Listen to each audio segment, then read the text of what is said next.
this week's fantastic. Our station went on the air for the very first time. As the years passed, there's been new technology. And they took my typewriter away. I wanted to cry. And new faces. Tonight, we'll reminisce on the past 7 decades. You know, we started thinking outside the box.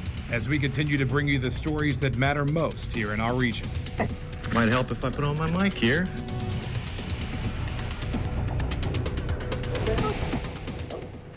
Good evening, and thanks for joining us this evening for this ABC13 special as we look back at 70 years of coverage you can count on. Tonight, we'll show you the changes that have taken place since we first went on the air back in 1953. And where better to start than our station's beginnings. At the time, our call letters were WLVA, and the studio was in downtown Lynchburg. It was a radio station. We became the 4th television station to broadcast here in Virginia. ABC13 News, the ABC13 70th Anniversary Special with Noreen Turin, Patty Martin, and Will Stafford.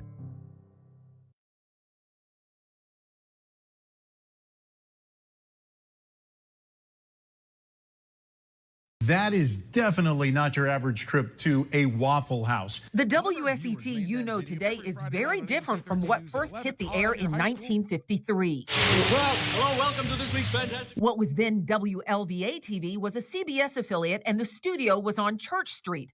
A year later, it changed over to ABC and eventually moved to Langern Road. But the biggest difference is what you see on air. News coverage you can count on. This is Good Morning Virginia, ABC 13 News at noon. You're watching Living in the Heart of Virginia. This is ABC 13 News at 5. Those are just some of the shows that air throughout the day on WSET, but there weren't as many options in the early years, and those that did air were usually live. Jim Stapleton, the man known as the father of Channel 13, hosted a lot of those shows, like the Dr. Pepper Silver Dollar Dance Club. Stapleton's son, JJ, who spent a lot of time hanging around the station, says he was a little too young to be a part of that show, but remembers bits and pieces. I remember hearing it and seeing some signs for it over the years, but I believe they had local teens at the time come in and they had little dance contests in here, probably no saddle Oxfords and drinking Dr. Peppers, I suppose. About 15 years later, another popular show debuted on WSET, Kitty College, a quiz show for kids. JJ Stapleton says that's a show he remembers well. They took the cream of the crop. My sister was a scorekeeper before Jenny Smith back in the day. We recently got the chance to talk to Jenny Smith, who credits Jim Stapleton and Kitty College with getting her reporting career started here at WSET. I remember my duty was to ring the bell and say 5 seconds, and then I would keep the score. Years before she was an anchor at WSET, Michelle Wright was a contestant on Kitty College. Everybody watched Kitty College back then. And I mean, you would have thought I was on Jeopardy because of all the pressure. We won 3 times in a row and we lost the 4th. And all these years later, that happened in the 3rd grade. All these years later, I still hate the fact that we lost that 4th round. WSET-TV, Lynchburg, Virginia, Channel 13. This is News 13. Good evening. Voter turnout was... Eventually, WSET added local news to its programming day, but there wasn't a lot. Former anchor Jeff Taylor remembers what it was like when he started in the mid-'70s. At that time, it was a 5:30 newscast. They had 2 national feeds at 6 and 6:30, and then we did an 11 o'clock newscast 5 days a week, and that was it. That's all she wrote. Decades later, a lot has changed here. Today, WSET is a 24/7 operation bringing you entertainment and news coverage you can count on.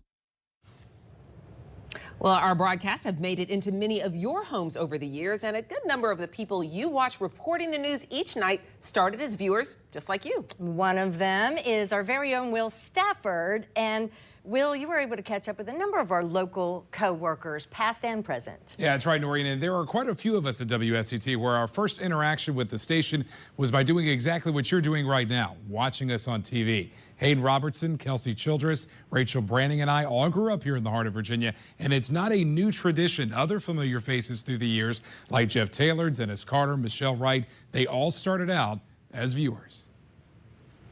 I won a local contest when I was in the first grade and got a tour of Channel 13 and met all of the people that worked there. And it was a thrill. And I was interviewed by Jim Stapleton. Now, all of these homegrown reporters also agree on one thing. They believe we live in a great community. Now, here in about 10 minutes, I'll show you the major weather events that we've covered these past 7 decades, from flooding to tornadoes and snowstorms, and really just about everything in between. And I'll sit down for a live interview with a former reporter who kept you informed on what was happening in our region for nearly 2 decades. And later tonight at 6, brand new information from Amherst County officials after a bag of gummies containing fentanyl residue was passed between elementary school students. Their message to concerned parents.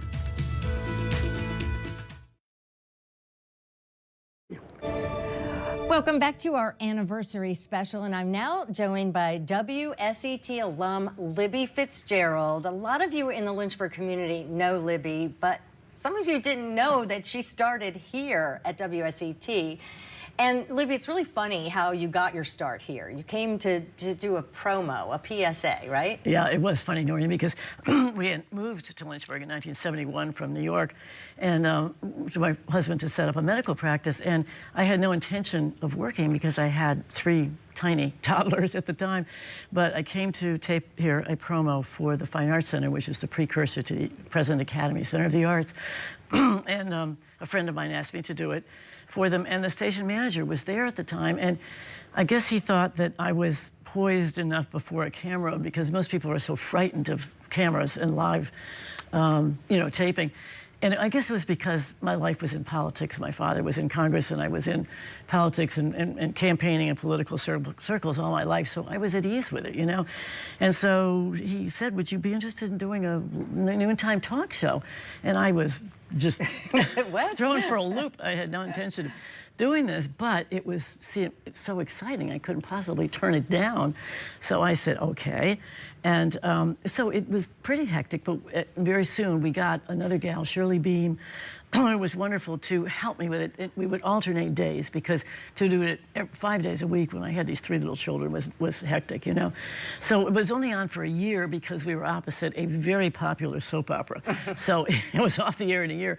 But it taught me the perils of doing live television, because I had a few incidents that were... One of them involved one of your toddlers, right? One of the toddlers. It was, I think, 18 months, and my babysitter didn't show up one day. Excuse me. And so I brought him to work, and I asked one of the camera people in the back, if he would just keep an eye on him and keep him back there. And he, out of sight, and he toddled up to the set and sat on my lap. And I was not experienced enough to know how to handle that at the moment. And I didn't know whether to acknowledge him or ignore him and hope that people didn't notice him. I mean, it's live. You just kind of acknowledge it and move on. Well, you brought a lot to the viewers over the years with your insight into all the many programs you did here at WSET. I got to meet Libby when I started. She was still here after working here about 20 years or so. Almost 20 years, yeah. That's a lot. It was wonderful, 20 years. Loved every minute of it. Well, Libby, I wish we could spend a lot more time talking to you, but we have to cut it off here. We did do a story with Libby, if you want to look that up at WSET.com. Great. Coming up, our storm coverage has played a major role in our newscast the last 70 years. We'll look back at some of the biggest storms to ever hit our region. And not all of our newscasts began in 1953. We'll break down some of the newer additions since our first broadcast. We've had a lot of weather roll through our area over the last 70 years. Our meteorologists have seen a lot, but there are some storms that will always be etched in their minds. I took a look back at some of the most memorable weather over the last 70 years. Over the last 70 years, ABC13 has covered all sorts of weather. Massive cold temperatures coming down. All presented by people that you've come to know. And sometimes those storms leave lasting memories for you and for us. Before the infamous derecho of 2012, Stephen Cropper, now a chief meteorologist in Pittsburgh, remembers another notable windstorm, this one in the 1990s. Up until the derecho, it was the benchmark for the potential damage straight-line winds could do. All over the area, including downtown Lynchburg. There were bricks missing. One of them was damaged, and I remember we had a crew down there as well. And my in-laws at the time lived in poplar forest. And so I remember driving over to their house, and clearly the trees were snapped. Of course, that was before 2012 and the now infamous derecho. Anyone in Lynchburg at the time remembers where they were when the storm hit. Meteorologist Matt Ferguson, who now owns a real estate firm with his wife Betsy, remembers the storm. Was right over there on air, and the information started showing some storms kind of making their way toward Lynchburg. We better be adding more chances of storms to the forecast, and on top of that, this could be severe. Meteorologist Lindsay Tapassis, now in Charlotte, was on the air when the storms arrived at the station. All you had to do was, walk out the station onto Langhorne Road, and I mean, there were literally trees down everywhere. Here in the heart of Virginia, we get something from just about every kind of season. Meteorologist Sean Sublett, now in Richmond, remembers the impacts from several landfalling tropical systems. I can't remember the precise tropical storm, but we had a small tornado outbreak. And for the first time in my career, so I'm going to say this is about the fall of 2004, I got a call from a viewer, and I think in Appomattox, that said, the information you sent out saved my life. And that's when it really hits you that what you do is important. This business will also take you places, sometimes far from home and far from what you're used to.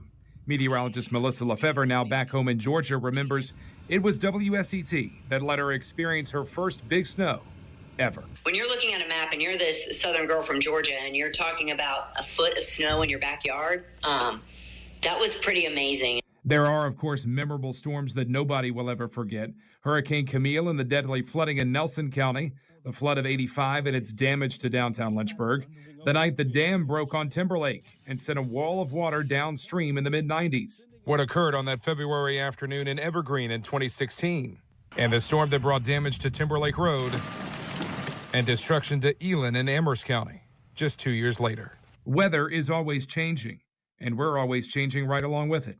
Always keeping you safe and ahead of inclement weather for 70 years and counting. And the Weather Department isn't alone in seeing changes as the years have gone by. We've been able to see firsthand how Good Morning Virginia has grown to what it is today. The early morning newscast first debuted in late 1990. GMV started its run as a talk show with guests coming into the studio, and having fun has always been a big part of the show. But for Laura Lanting, there's one moment she says she will never forget. I do remember going into labor with my first child, and a bunch of cast and crew and friends came over, and I told Noreen Turn, I am in so much pain. Can you help me? And she started doing skits from Monty Python to make me laugh. Those really were some very fun times. I had 2.5 years on that show and loved every minute of it.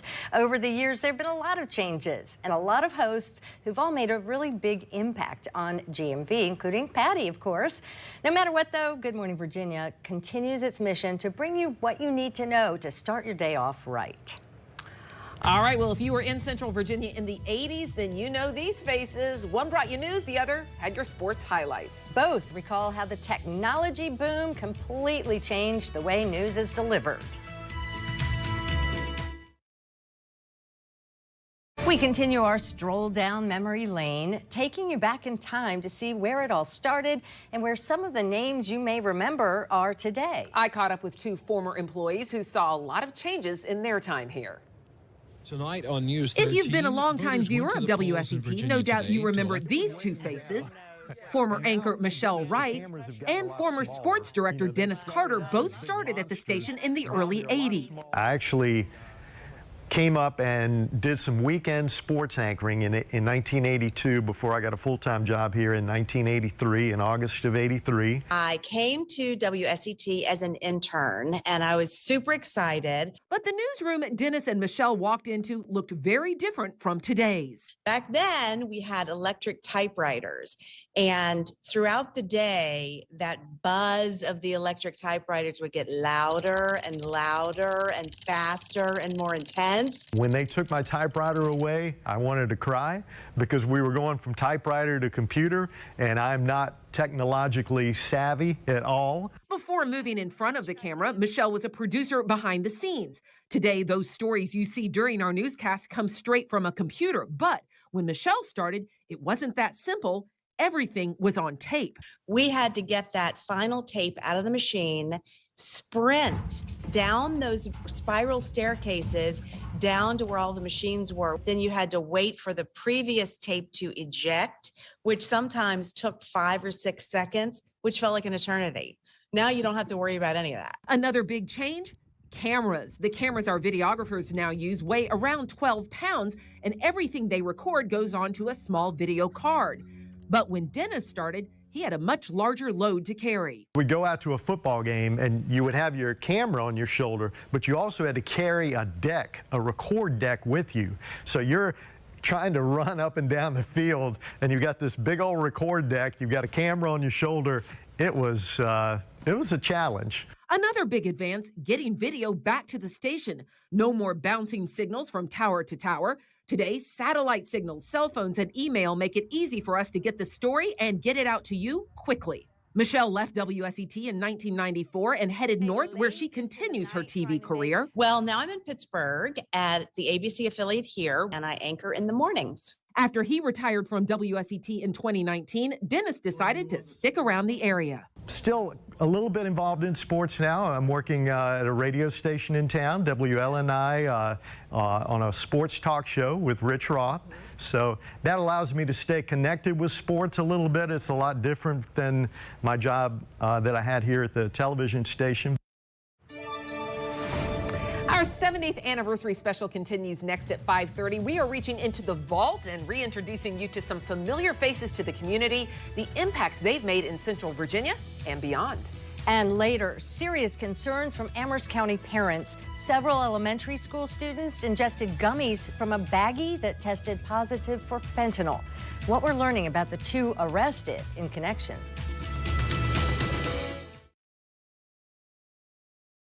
You're watching the ABC13 70th Anniversary Special with Noreen Turin, Patty Martin, and Will Stafford. Welcome back to our 70th anniversary special. For the past half hour, we've been taking you back in time to when it all began here at WSET. And a lot has changed since our first broadcast back in 1953. But regardless of who's been on air, we continue to bring you coverage you can count on all these years later. Well, hello, welcome to this week's Fantastic. You can't talk about the history of WSET without starting with what many consider the father of the station, the late, great Jim Stapleton.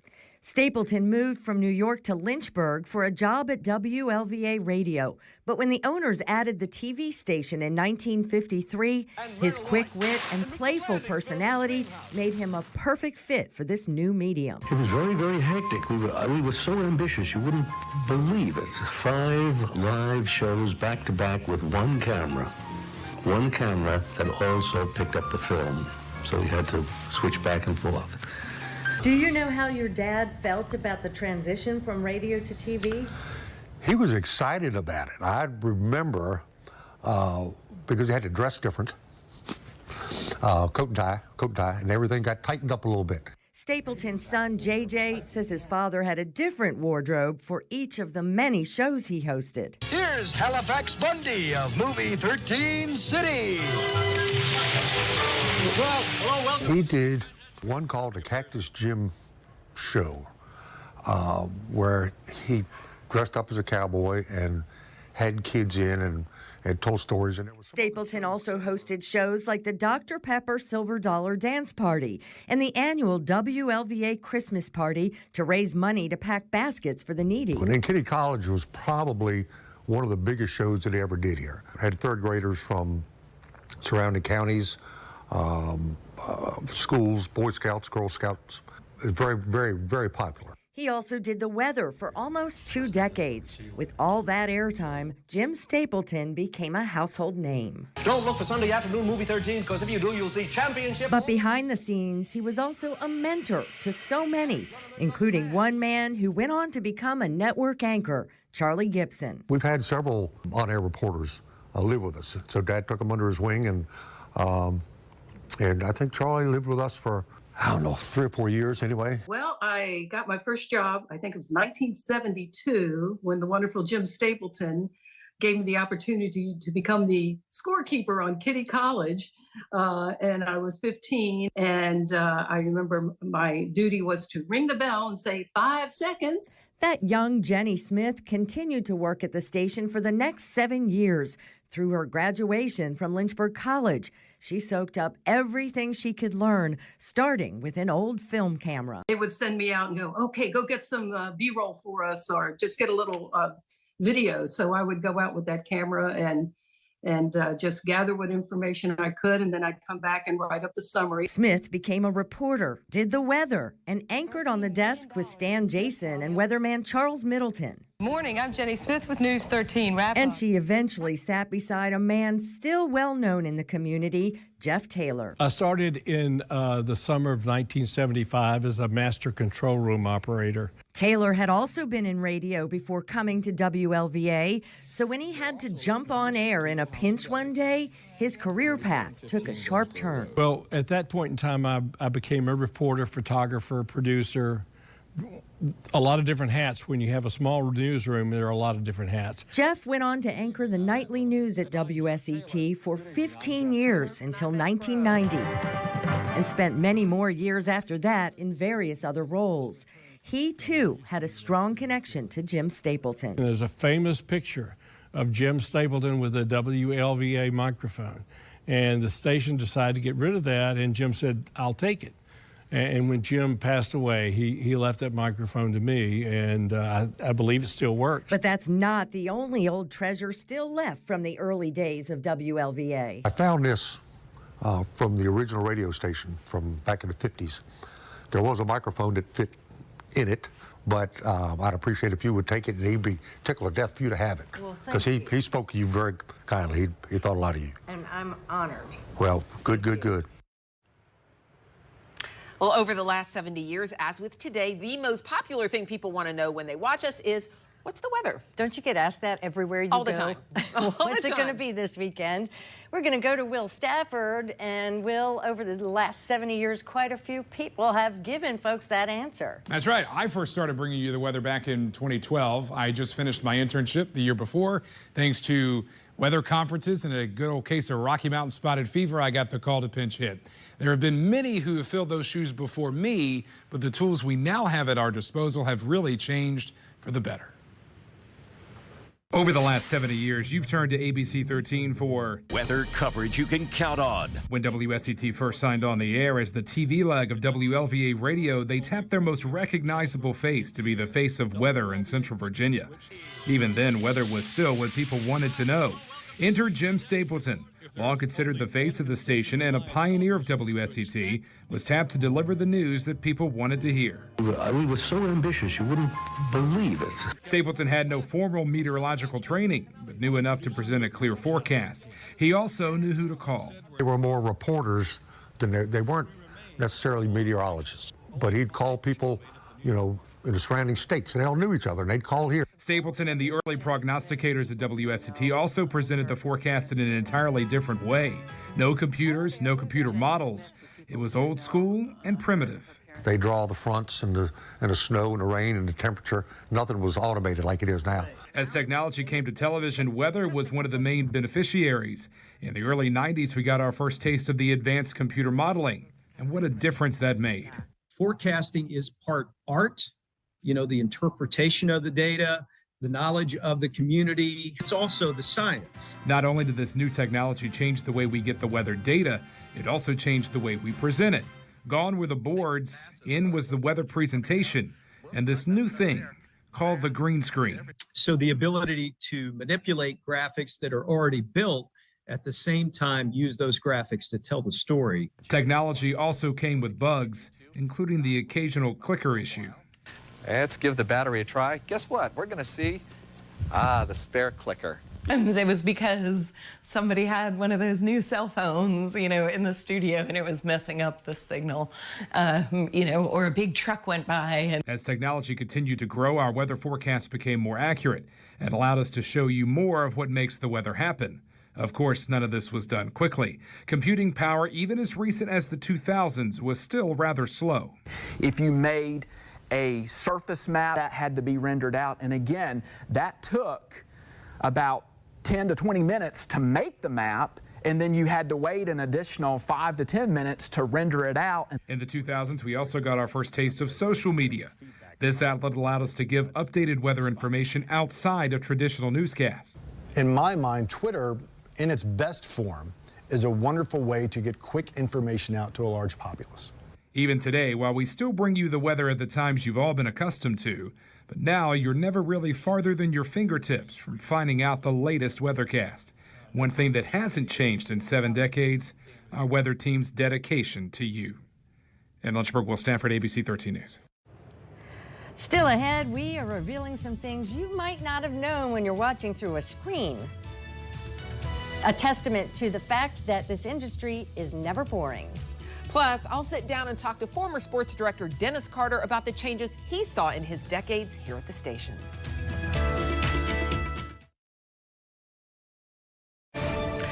Welcome back to our 70th anniversary special. I'm joined now by our former sports director, Dennis Carter, here in the studio. Dennis, we are so excited to have you back. Everybody, Dennis is here. Dennis, we've been talking all day. Seeing all my buddies from a few years ago. A few years ago, and you spent many years here. You actually started in 1983, Yes. right? Yep. When you came here, you really learned on the job, didn't you? I did. It was great. I Yeah. learned so much in those early years, and it was so much different then. You know, starting out with the camera on the shoulder and the big deck on your side, and you're trying to run up and down a football field, and you feel like you're loaded up pretty bad. And you were. You were Yeah, loaded. There was a lot of weight on you. But it was so much fun. So much fun. We could always tell you were having such a good time. I did. And you talked in that piece that I did a little bit about the changes in technology. Those kind of caught you a little off guard. Yeah, I love my typewriter. And then when they came in that day and they said, you know, we're not going to do typewriters anymore, we're going to computers. And I'm thinking, oh no, can I keep my typewriter? And they let me keep it for a little bit, but then I kind of had to gradually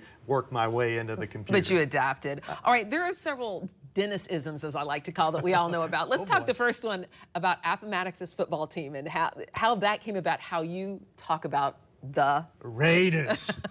How did that start? It just rolled off the tongue real well, you know, because we would always talk about Appomattox because, you know, they had such a great football team, and, you know, we mentioned that name quite a bit, and it just felt like when you said that name, you had to give it a little extra oomph. Yeah. And I said, you know, let's roll the R a little bit and go Raiders. And I mean, everybody now says it that way. We can't say it around here without saying it the way Dennis Carter said it. It's fun to do it that way. It is. Also, the green jacket. I wore the green jacket the first day of the Masters tournament every year on Thursday. So first day of the Masters, I had this green jacket I got back in the 1980s. I still have it in my closet at home. As you should. And I like to break it out one time a year, the Thursday of the Masters. That was great. Well, Dennis, it has been so much fun having you back. We appreciate it. And as always, come back and visit. We love seeing you around. Love coming around. Thank you. And by the way, you can find all these stories that we've done about our 70th anniversary online at WSET.com. One day, Dee let me wear that jacket, and that was the pinnacle of my career. Here in a few minutes, we're going to take a deeper dive into the sports department here at ABC 13 and look back at what made our department unique, even after all these years. And a surprising look at how some of the familiar faces you've invited into your homes over the years got into the business. For 70 years, our sports team has been providing coverage you can count on. For the last 49 of those years, however, did you know WSET has only had 4 full-time members of the sports department? Dennis Carter, John Organ, Justin Feldkamp, and Dave Walls. For these guys, covering sports in Central Virginia isn't just a day job, it's a passion. What other world am I going to be able to visit multiple communities, see what's going on in their world, experience, you know, baseball here, football here, racing here, and then get to tell everybody about it at the end of the day. Now, coming up in just a few minutes, we're going to take a look back at just how things have changed, but also with that sports department package, you can view that online to see all of their comments at WSET.com. All right, we continue to look back at just how things have changed in the decades that we've been on air here at ABC 13. Yeah, I spoke with 2 former anchors from the 1980s about their memories here at the station. I began in 1982 as an anchor for the 6 and 11 o'clock news. Jeff Taylor and I co-anchored the 6, and I solo anchored the 11.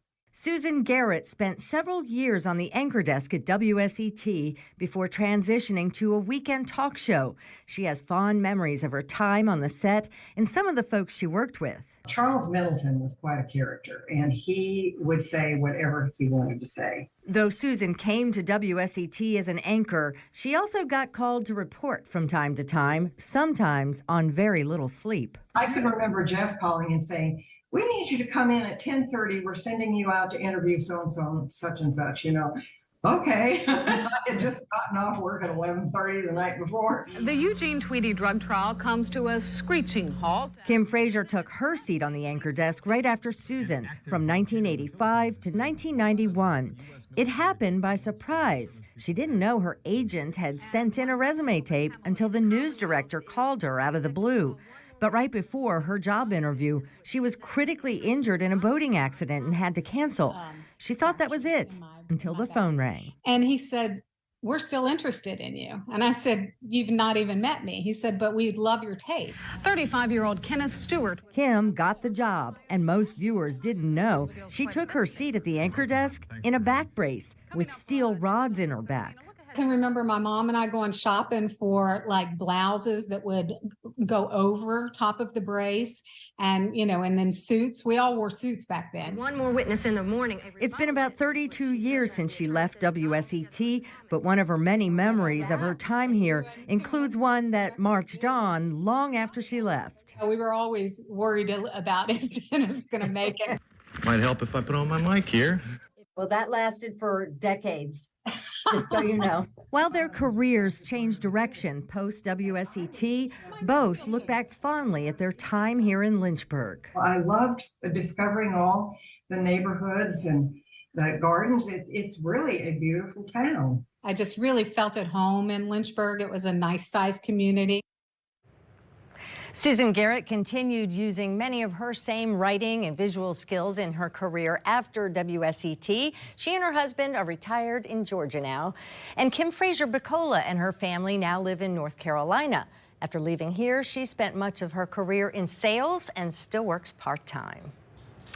One final look straight ahead at the past 70 years. We've been on your side since 1953. Plus, our schools are safe and our students are safe. Fentanyl residue found in a bag of gummies on school grounds at an Amherst County elementary school. How county officials are addressing the serious concerns from parents.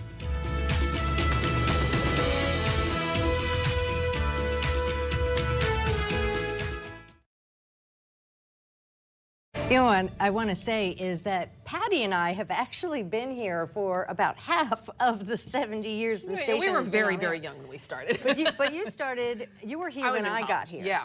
You were in college when you started. Mm-hmm. A lot of you don't know what she did when she was working here, when I got here. Behind the scenes, yeah. Directing, running the camera, the people back there behind us. And I'm looking back here. I mean, these are just some of the stories that we covered. Now, some of these are before my time. I can tell you that. But, you know, some of these you saw in our stories of some of the people who were here. Oh, yeah. Who Jeff Taylor, right there. A lot of people know that. Yeah, we wanted to have him on here, but he was busy helping Santa. That's right. But we do want to thank you for joining us tonight as we look back on 70 years of keeping you informed on what's happening in our community. Yeah, and if you missed any of our stories or want to go see others that we ran out of time for in this show, just head to the WSET ABC13 YouTube page. That's where you'll find all of our 70th anniversary stories that we put together over the course of this past year. You can also go to our website, WSET.com. Just click the search bar and look up 70th anniversary to find our stories about this milestone. All right, again, we've had a lot of fun putting all this together over the last year. And Patty, you said you never wanted to be on TV. Oh, well, right. Never say never. Today. You know, here I am. But yeah, it's been a lot of fun, and it continues to be a lot of fun. And we've seen the changes. Am I allowed to mention what you told me I'm not allowed to mention ever again? Absolutely not. I don't know. Just do it. In my second day here, I told Patty that I used to grow. I grew up watching her. I know where you're going. And she told me I was never allowed to say that ever again. And I also said the same thing to Noreen. But I figured today you would make an exception that I could say that today. All right. We'll let you get away with that one. Yeah, no. It's like I said, it's been fun, and it's fun seeing all the people come through and all the people we've gotten to meet over the years, and it's been a joy. It really has. And such fond memories when we look back at these pieces of the early days and the equipment that we used. Dennis was mentioning that big, heavy camera. I remember helping the videographers carry the bag, and that alone was so heavy. Yeah, and now look at it. It's incredible. It really is. All right, thanks again so much for joining us tonight. We're going to be back here in just a few minutes with the top stories of the day here in the heart of Virginia, coming up at 6. Thanks for watching the ABC13 YouTube channel. If you'd like to get more videos and live coverage and local stories, click to subscribe and download our ABC13 News app.